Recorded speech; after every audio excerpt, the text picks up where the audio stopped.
Sawyer, what do you think about Hutson Mason? Huh? Cooper, what you think, buddy?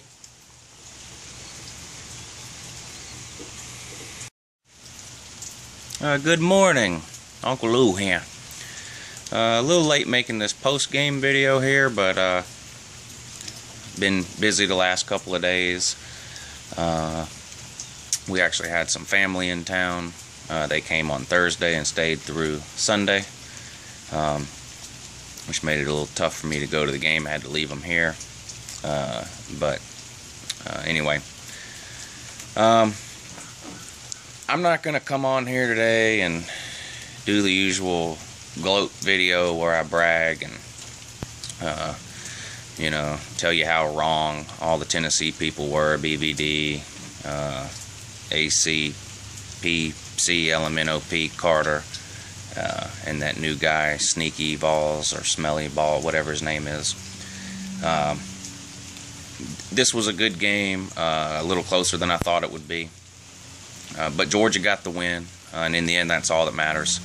I do want to address a couple of things real quick. Not necessarily those three Tennessee video makers, but some of the people in the comments section, and just some people on some Facebook pages and things like that who are saying Tennessee should have won that game, and that we didn't win the game, but Tennessee lost it. I don't think that's the case. I don't see it that way. Georgia played by far the worst game we've played this season. It wasn't even close. We were terrible this game, and we still came out with a victory. You know, Tennessee played, I guess, its best game, and Justin Worley looked like an All-American. Of course, that's probably going to be a theme for the remainder of this season. Our defensive secondary tends to make every quarterback look like an All-American. But like I said, we did win the game. Todd Gurley, career high, 208 yards, 2 touchdowns. He had over 100 yards in the fourth quarter alone. He's a beast. He's the best player in America. It's not even close. Well, I take that back. Amari Cooper is really, really good too. Amari Cooper and Todd Gurley. If anybody wants to argue with me that Amari Cooper is the best player in America, at least that's an argument that has some valid points that can be made to support it. But if you want to tell me that there's any other player other than Amari Cooper that's even in that conversation, I disagree. Todd Gurley and Amari Cooper are hands down the 2 best players in the country. They're head and shoulders above anybody else that I've seen through the first 5 weeks of the season. Todd Gurley single-handedly won that game for us. But to say that we should have lost, or the only reason we won is because Tennessee fumbled it away and blah, blah, I don't see it that way. That's not true. Tennessee came out, played its best game. Georgia played its worst game. Hutson Mason looked like absolute garbage.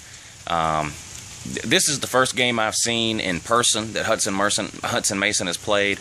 Of course, he didn't start playing until the Georgia Tech game last year. He came in the Kentucky game when Aaron Murray got hurt, finished that game up, and then I didn't go to the Georgia Tech game or the bowl game last year. So this is my first time seeing Hutson Mason in person, and his arm is terrible. Terrible is an understatement. He really can't. He can't throw anything more than a 7-yard out. Really, that's about it. The ball just flutters when he throws it. There's no steam on the ball. He throws a terrible deep ball. He does not have a Division I arm. Forget about an NFL arm. He doesn't have a Division I arm, and it's obvious. I mean, it's pretty obvious when you see it on TV too, but when you're in person and you see how the ball just floats in the air, he's not the answer. And I'm worried that if Georgia falls behind in a game more than 10 or 14 points against a quality team, that it's over with. If we were to go behind 14-0, early in the game. There's no way we're coming from behind to win with him at quarterback. I'm going to give him the benefit of the doubt here for one more week, for the simple fact that we have been without our top 3 wide receivers all year. And to me, Hutson Mason has taken a step back this year. He looked better last year against Georgia Tech and even against Nebraska than what he's looked this year, and I don't have an explanation for that. I don't know if it's the pressure of going through an entire offseason knowing that he was going to be the starting quarterback and, just cracking under the pressure or what. But this week we have Vandy, who's just been a complete mess this year. We should beat them without any problem. And we're getting Malcolm Mitchell, Justin Scott Wesley, and Jonathan Rump back for this game, our 3 wide receivers that have been out all year. And if Hutson Mason comes out this game and doesn't show drastic improvement, then at that point I will be calling for him to be benched. Now, whether or not that happens or not, I don't know.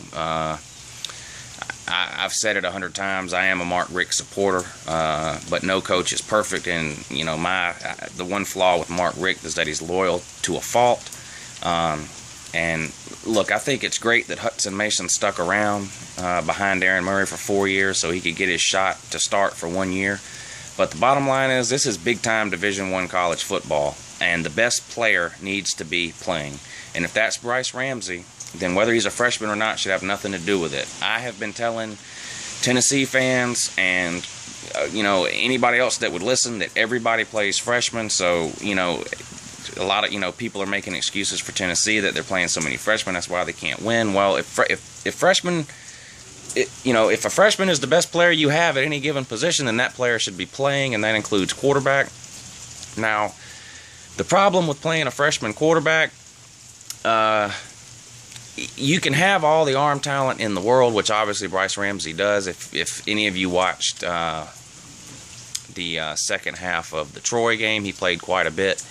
His arm he has 10 times the arm of Hutson Mason. It's not even up for debate. But there's a lot more that goes into playing quarterback than who can throw the ball the farthest or the fastest, or who can throw the ball in a straight line 15 or 20 yards and things. There's a lot more that goes into it, particularly in our offense, or any offense really. But in our offense, we run a pro-style offense, and for everything that Hutson Mason lacks in terms of arm talent, he definitely makes up for in terms of brain talent. He constantly gets us in the right play, the right protections up front. He's smart. For the most part, he doesn't make mistakes. He made a couple against Tennessee, but for the most part, he plays a good mental game, and that's what we're waiting on Ramsey to catch up to. Is all the mental stuff, the audibles, getting us in and out of the right plays, the different checks, the line protections up front, recognizing blitzes and coverages and things like that. But there's no doubt Bryce Ramsey is the future. The only question is, when is the future? Is the future some point this season, or is it going to be next year? Hard to say right now. Like I said, there are a lot of people calling for Mason to be benched right now. I'm going to give him one more week for the reasons that I've already mentioned. We're playing Vandy this week. So, against Vandy, I could play quarterback and hand it off to Todd Gurley 30 times and we would win. It's not a problem.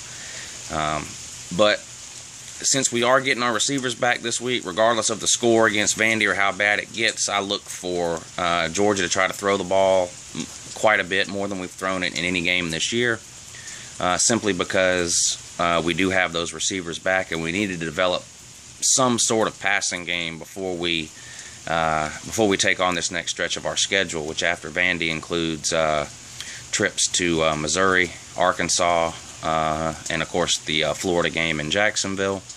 And if Hutson Mason plays like he played against Tennessee, we'll be lucky to win one out of those 3 games, and that's just the honest truth. Todd Gurley, best player in America, but at some point we're going to face a team who's able to shut him down. Or at least, limit his effect on the game. And if that happens, it's a loss for Georgia, plain and simple. Just wanted to address those 2 things real quick. you know, for the Tennessee people or anyone else saying we didn't win that game, Tennessee lost it, that's not true. Georgia won that game. We found a way to win. We played our worst game and still found a way to win at the end with an amazing fourth quarter. And the Hutson Mason situation, that's my thoughts on that. Yep. But anyway, I'm going to add a couple of clips here at the end of the video that I recorded off of TV from SEC Nation. Of course, you probably know by now, but me and Magnum met up in Athens for SEC Nation Saturday morning with some signs and different things like that. So here's a few clips of us there. Thanks for watching, and good morning to... You know what they do love about Timmy, though? We found out yesterday when we were out here taping some segments. They love Tebow's thighs. This is the hashtag. Please explain this. Hashtag Tebow's thighs. I have no idea what this... We appreciate everybody joining in the conversation on SEC Nation, and we hope that you'll continue throughout the day. Tess? Kelly, great stuff in the AT&T Social Center. I think Smokey 11 would have to pass the Feinbaum kiss test. I always like for the great Swagoo to comment on our SEC style. No Swagoo. No. Trash. That is no dripping at all. How about this hair? I like the hair. You like the helmet? I like the Georgia colors, man. The black and red do something for me. Now, for many of these fans, Tennessee, Georgia, they grew up with memories of all-time classics. Both sides blessed to have had two of the most memorable voices in college football history, calling so many of those legendary battles. Larry. We just crushed their face. The hobnail boot game. Is there anything more only in the SEC than